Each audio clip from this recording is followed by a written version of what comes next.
नमस्कार दोस्तों, मैं दिनेश मालविया आपका हार्दिक स्वागत करता हूं। आज बात करेंगे फर्स्ट रैंक पब्लिकेशन की राजस्थान प्राथमिक और उच्च प्राथमिक विद्यालय अध्यापक सीधी भर्ती की प्रतियोगिता परीक्षा हेतु बहुत ही शानदार किताब है। शैक्षणिक मनोविज्ञान एवं सूचना तकनीकी की जो आप सामने देख रहे हो, इसका मेन पृष्ठ है, इसका कवर पृष्ठ है और इसको पूरी तरह से बताते हैं आपको।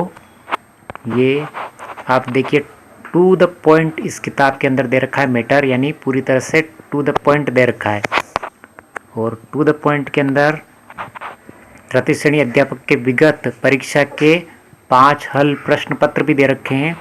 और इसके लेखक जो है वो गरिमा रेवाड़ प्रधान संपादक है और BL रेवाड़ सर जो है वो इसके लेखक है। अब अंदर की बात करते हैं कि इसके अंदर किताब के अंदर क्या क्या मैटर दे रखा है। यानी ये REET L1 level 1 level 2 SST science math सबके लिए उपयोगी है। तो इसके अंदर क्या क्या मैटर दे रखा है वो बताते हैं आपको। अध्यापक सीधी भर्ती प्रतियोगिता के लिए शैक्षणिक मनोविज्ञान यानी मनोविज्ञान के लिए रामबाण अभी तक साबित हुई है। और 2005 से लगाकर अभी 2022 तक नंबर 1 किताब रही है फर्स्ट रैंक पब्लिकेशन। नाम ही काफ़ी है फर्स्ट रैंक पब्लिकेशन का।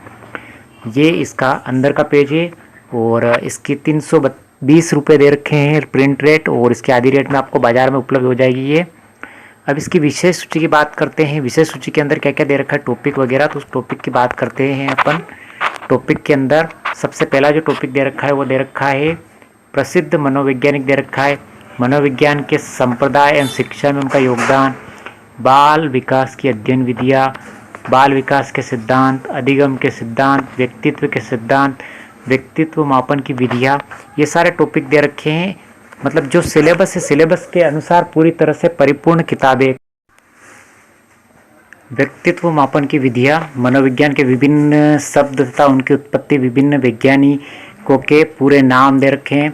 शैक्षिक मनोविज्ञान, अर्थशास्त्र एवं कार्य, बाल विकास अर्थ, बाल विकास के सिद्धांत, विकास को प्रभावित करने वाले कारक, बाल विकास में वंशानुक्रम में वातावरण का प्रभाव, व्यक्तित्व संकल्पना प्रकार, व्यक्तित्व को प्रभावित करने वाले कारक और व्यक्तित्व मापन, बुद्धि संकल्पना, विभिन्न बुद्धि सिद्धांत एवं मापन, अधिगम अर्थ, अधिगम को प्रभावित करने वाले कारक, अधिगम के विभिन्न सिद्धांत, अधिगम की विभिन्न प्रक्रियाएं, ये सारे टॉपिक इस किताब के अंदर दे रखे हैं। उसके बाद बात करते हैं अधिगम की विभिन्न प्रक्रियाएं।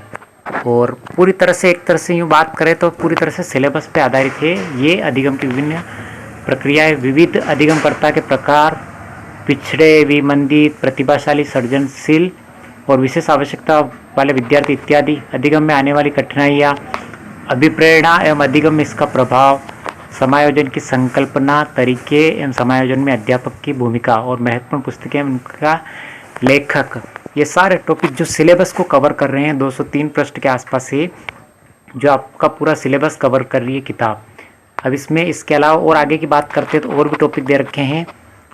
और भी टॉपिक में सूचना प्रौद्योगिकी यानी सूचना तकनीकी के अंदर सूचना प्रौद्योगिकी के आधार पर सूचना प्रौद्योगिकी के उपकरण टूल्स दे रखे हैं, सूचना प्रौद्योगिकी के अनुप्रयोग और सूचना प्रौद्योगिकी के सामाजिक प्रभाव। और उसके बाद दे रखे आपके 5 विगत परीक्षा में पूछे गए हल प्रश्न पत्र दे रखे हैं, यानी जो आपके प्रैक्टिस यानी अभ्यास के लिए महत्वपूर्ण साबित होने वाले हैं। जालोर के दे रखे 2012 की जो तृतीय श्रेणी शिक्षक भर्ती हुई थी उसकी, पाली के अंदर जो शिक्षक भर्ती हुई थी 2012 वहाँ का पेपर है, टोंक का पेपर दे रखा है 2012 का, बाड़मेर का 2012 का और उदयपुर का 2013 का पेपर दे रखा है तृतीय श्रेणी शिक्षक भर्ती का। तो ये आपके अभ्यास के लिए बहुत शानदार है। यानी लगभग आप देख ही रहे हो 264 पेज की किताब है और आपके पूरी तरह से मनोविज्ञान के लिए एक कंप्लीट नंबर 1 किताब है। लेवल 1 के लिए, लेवल 2 के लिए, चाहे वो साइंस का हो, मैथ्स का हो या SST का हो, सबके लिए एक ही किताब है और वो है फर्स्ट रैंक नंबर 1। अब अंदर के बताते हैं कि अंदर का मैटर क्या क्या दे रखा है। इसमें मनोविज्ञान के संप्रदाय दे रखे हैं, इसमें शिक्षा में उनका योगदान दे रखा है, जिससे आप देख ही सकते हो। संरचनावादी संप्रदाय दे ही रखा है इसमें, ये संरचनावादी संप्रदाय। उसके बाद प्रकार्यवादी संप्रदाय दे रखा है। और भी बात करें अपन तो गेस्टाल्टवादी संप्रदाय दे रखा है, मनोविश्लेषणवादी दे रखा है, साहचर्यवादी और प्रेरकी संप्रदाय दे रखा है, व्यवहारवादी संप्रदाय भी दे रखा है। और मनोविज्ञान के अध्ययन की विधि यानी अंतर्दर्शन विधि दे रखी है, ये अंतर्दर्शन विधि। उसके बाद बात करते हैं अपन बहिर्दर्शन विधि, जीवन व्रत विधि, मनोविश्लेषण विधि, प्रश्नावली विधि, रेटिंग स्केल विधि, समाजमिति विधि और प्रयोगात्मक विधि।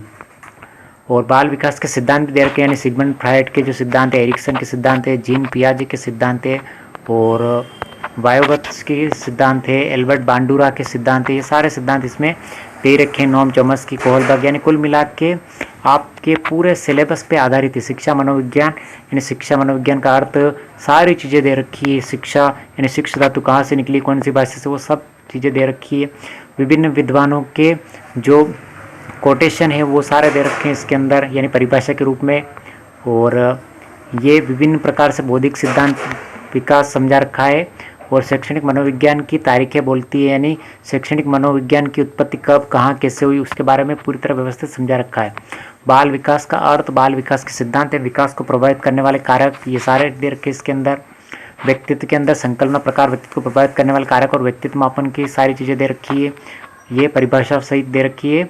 और उसके बाद अंतिम में दे रखे हैं ऑब्जेक्टिव प्रश्न। ऑब्जेक्टिव प्रश्न में जो विभिन्न एग्जाम में पूछे गए, जैसे ये आप देख सकते हो, ये रीट L1 L2 के अंदर जुलाई 2022 में जो हुई थी उसमें पूछे गए प्रश्न दे रखे हैं। अधिकतर ये L2 के ही प्रश्न दे रखे हैं। तो शिक्षा मनोविज्ञान में अधिकतर पुराने प्रश्नों से आपकी प्रैक्टिस भी, अभ्यास भी शानदार हो जाएगा। तो इस किताब को लाइए और पढ़िए, और बहुत ही शानदार किताब है। फर्स्ट रैंक यानी नाम ही काफ़ी है और झंडे गाड़ देगी, यानी आपके जितने भी साइकोलॉजी मनोविज्ञान के प्रश्न आएंगे वो पूरे के पूरे प्रश्न 100% इसमें से ही आने वाले हैं। तो यानी अपना कॉन्सेप्ट क्लियर करने के लिए फर्स्ट रैंक पढ़े। कैसी लगी आपको किताब, लाइक करें, शेयर करें और सब्सक्राइब करें। Thank you.